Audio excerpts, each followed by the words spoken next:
রাজধানীর উত্তরা পূর্ব থানার হত্যা মামলায় সাবেক মেয়র আতিকুল ইসলামের জামিন নামঞ্জুর করে ৫ দিনের রিমান্ড দিয়েছেন আদালত। একই মামলায় অ্যাডভোকেট মমতাজউদ্দিন আহমেদ মেহেদীরও ৩ দিনের রিমান্ড মঞ্জুর হয়েছে।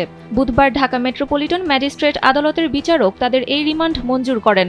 এর আগে গত ৭ নভেম্বর মোহাম্মদপুর থানার পৃথক ৩টি হত্যা মামলায় আতিকের জামিন নামঞ্জুর করে কারাগারে পাঠানোর আদেশ দিয়েছিলেন আদালত। ঢাকার মেট্রোপলিটন ম্যাজিস্ট্রেট মোহাম্মদ আলী হায়দারের আদালত শুনানি শেষে এই আদেশ দিয়েছিলেন।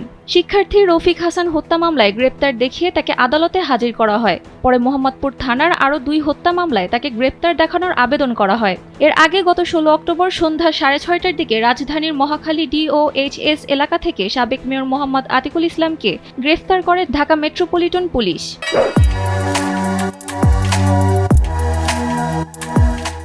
আওয়ামী সরকারের পতনের পর গত ১৮ আগস্ট ঢাকা উত্তর সিটি কর্পোরেশনের প্রধান কার্যালয় নগর ভবনে গিয়ে জনসাধারণের ধাওয়া খান আতিকুল ইসলাম। ওই সময় তিনি নগর ভবনের পেছনের সিঁড়ি দিয়ে পালিয়ে যান। এর পরদিন ১৯ আগস্ট আতিকুল ইসলাম সহ দেশের ১২ সিটি কর্পোরেশনের মেয়রকে অপসারণ করে সরকার।